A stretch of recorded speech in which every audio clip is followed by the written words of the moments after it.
tubiest of the tubiest, the best YouTube subscribers on the planet. That's you. And I'm 50 plus. Today I have a question that I'm going to answer from Mr. Larry. It's a good question, and you'd be surprised how often I get this. And I'll read it, and then we're going to talk about it for a minute, okay? It says, hey, 50, almost finished with CDL school. I have 3 weeks left. And I have flatbed companies, 3 flatbed companies I'm thinking of going with. First one, Melton. The second one, Prime. Third one, Maverick. Overall, I'm looking at Melton. But hearing so much about these companies will keep you out 4 to 6 weeks before you get home time. On average, what is the realistic time of staying out over the road? For me, I'm thinking like 3 weeks out, 3 days off, then 2 weeks out, and 2 days off. I'm financially stable, no debt, just normal house bills. I just want to know what I'm getting into. Then being told everything by the recruiter to make you feel good. Yeah, you know.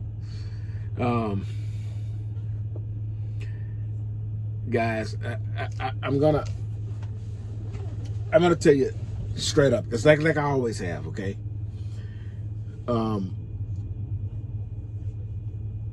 There's companies that their structure is geared more towards the drivers, and I'm trying to get the right words so I make sure I don't gotta make this sound really weird, okay? But for the most part, what they're geared toward is making a driver feel like he's an owner operator or something, right? And the pay structure is different. It's a different feeling as opposed to the I guess if you would just call it the industry slang, starter company would be, I guess, on the other side of that company who gives you that feel of a owner operator. And for most of those guys, you gotta have some experience when you show up there, for the vast majority of them. So where you gonna get that experience? And what they want from you, experience-wise, is they want to know that you have some OTR experience. And we're going to talk about the OTR thing, because what Larry just described to you is a typical OTR experience. And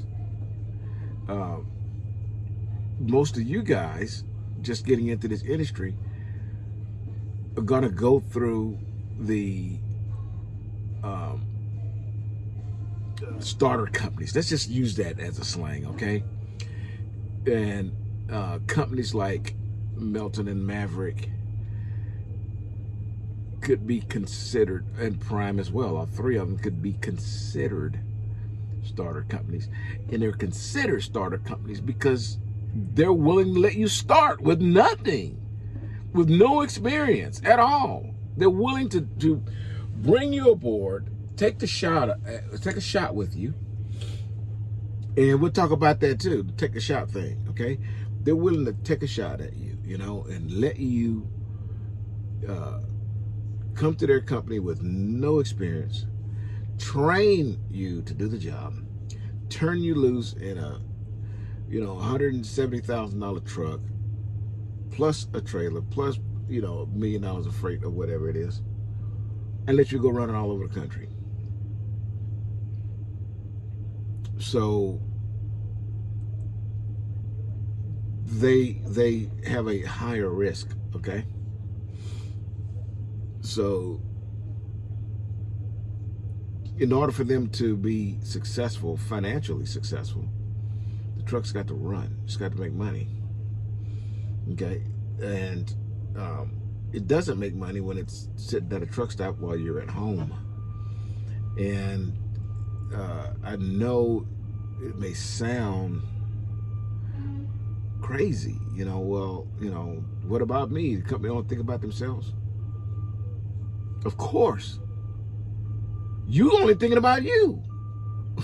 So I don't understand where we're getting lost in that scenario. You follow what I'm saying, guys? So folks always want to say that the company ain't looking out for them, and in that sentence, they just swap sides. In that sentence, they just prove that they don't care about nobody but themselves. It's the same. Come on, that's life. There's no shame in it. It's just how things work, okay? So at a mega carrier or a starter company, the requirements to make things feasible is that and not only that, logistically makes sense, you have to be out for a considerable amount of time, because the amount of time the truck is sitting while you're out, some of that is absorbed, the loss of it is absorbed by the time you spent out, okay? That's just how it works. And those numbers is about right. Every 7 to 8 days you gain 1 day of earned home time. That's industry standard with companies like that are, basically not just a mega carrier. I'm using those words, but in starter companies, but it is a kind of an industry standard type of thing. The only time you get away from that is when you go to the people that we talked about before, like they treat you more like an owner-operator type of situation. However, in those situations, you feel the pain. Personally, you feel the pain when you go home, because the bills don't stop coming. They lease the trucks to you, or you lease your truck on, but anyway, that truck's got to be paid for.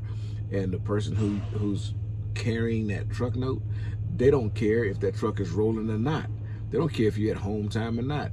Make your payments.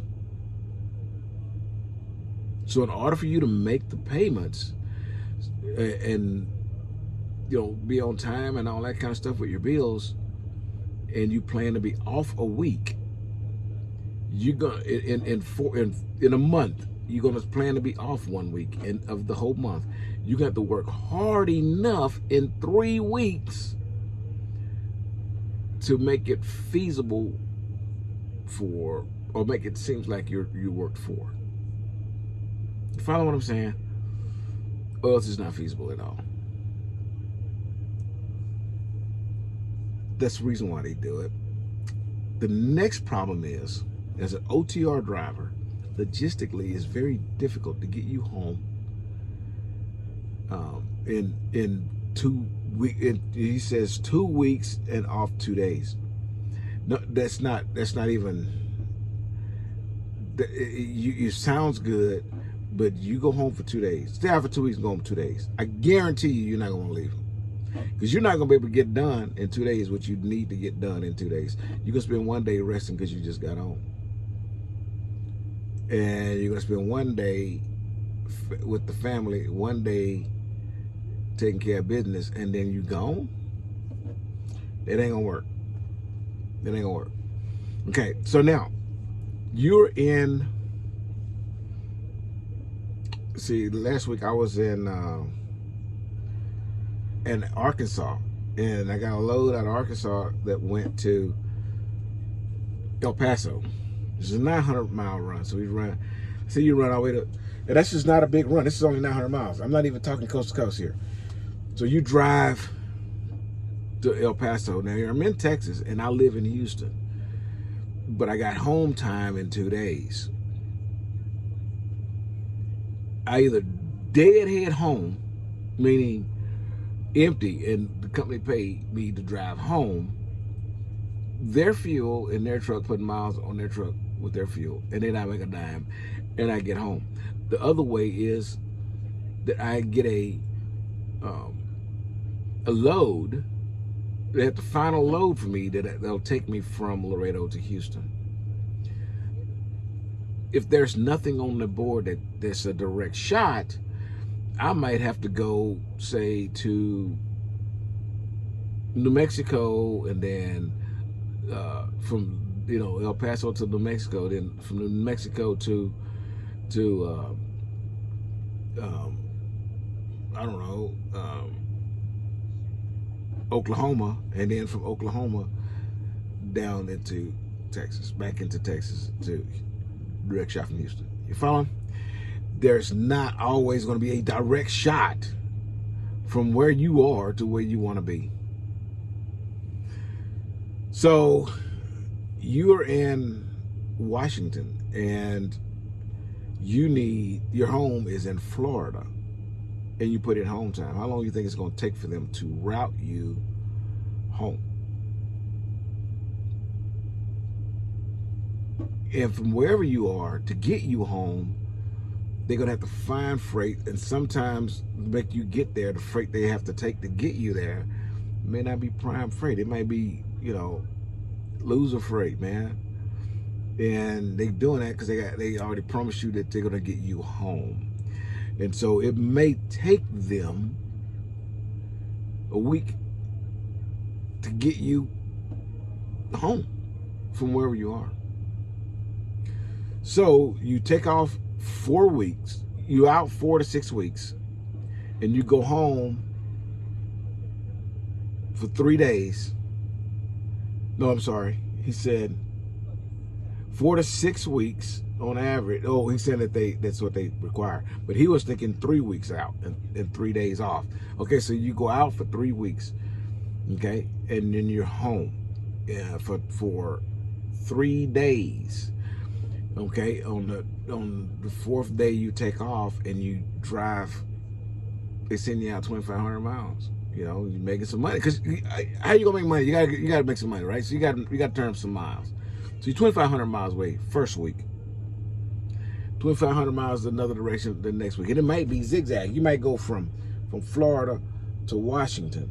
Okay, 2,500 miles. I'm just using that for an example.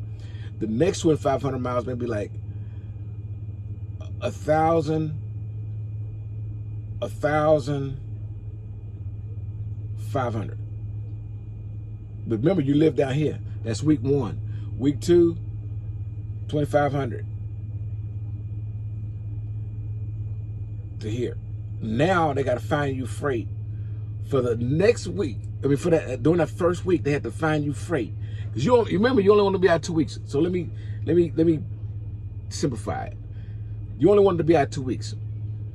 First week, 2,500 miles. You're gonna make some money.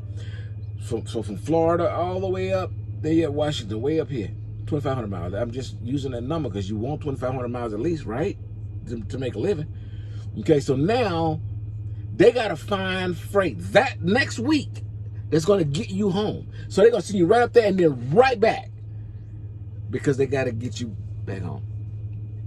So that's not gonna work. Logistically, it doesn't work. You cannot go out and then go out on Monday and then Friday after you deliver, they got to start finding you a route right back home again. Because by the time they get you back, that's another week, right? That's the 2 weeks. No, it does not work that way. That's not how it's gonna work. And I'm just shooting you straight. This may be a deal breaker for you. I don't know, but I'm gonna tell you the truth. Think about that. You're not gonna be happy if you don't make 2,500 miles a week. Okay, 2,500 miles a week. You live down here, you got to drive way up there. Gets 2,500 miles, and then at the end of the week, now you want to turn around and go right back home.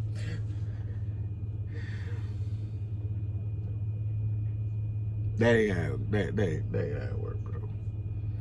It's not gonna be that way. So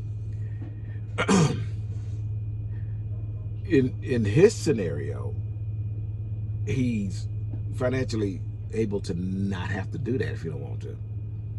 And in that case, I would be looking for a position like I have. It's regional. Every Friday I'm back at home. Melton give me home every Friday. Only time I don't go home on Fridays is because I wanted an OTR load. Go drive around the country a little bit. Other than that, they get me home every Friday. And if you live in an area like that, then, you know, find out. Also, Melton also has not just regional freight, but they also have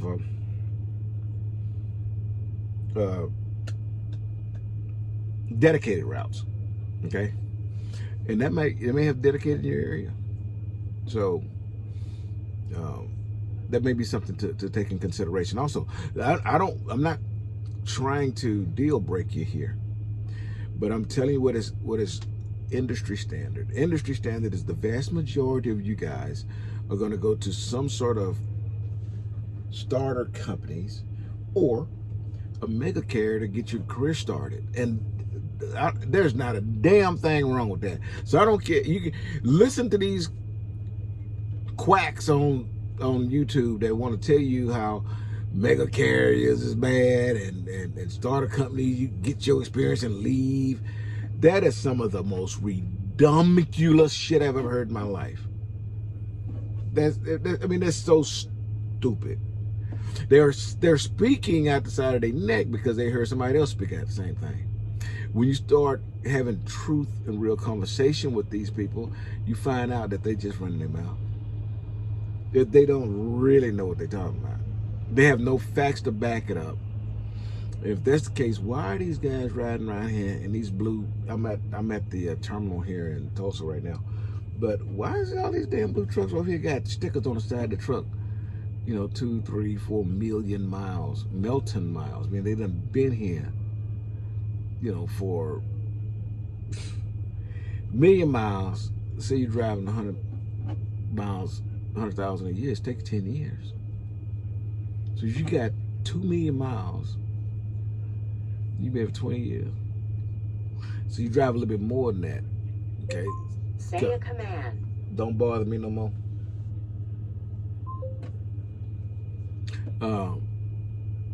So let's say you drive more than that. Still about 7 years to get that million miles. 7 years. So these trucks out here with all these signatures on the side, I'm looking at one right now. I can't tell how many miles he got on it, but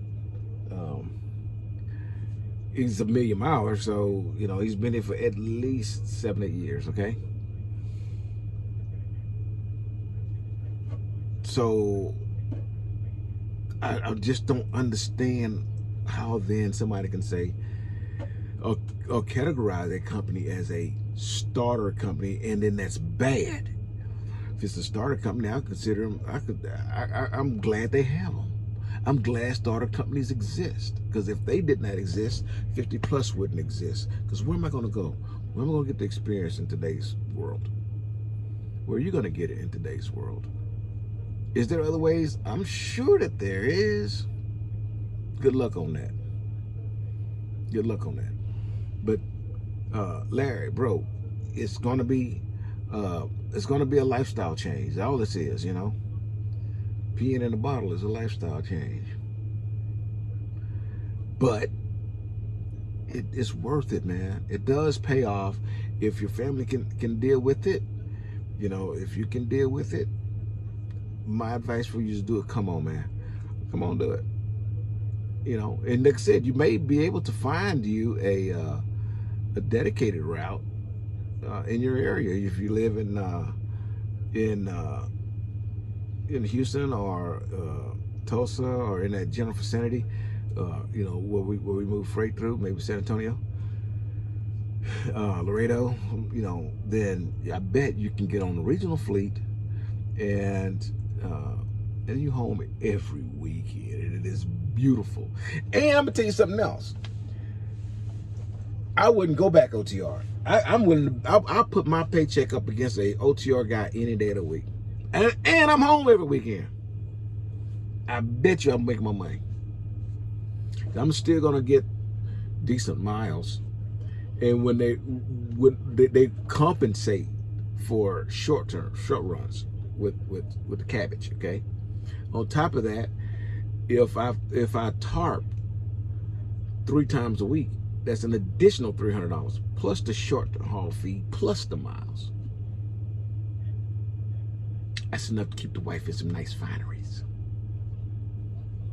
So there's options, bro. Not just I get what you're saying, and what if somebody's telling you that, they're giving you some factual stuff. I will tell you that. That's some truth. That they want you to be out 4 to 6 weeks because it's not feasible for them to send you home that quick.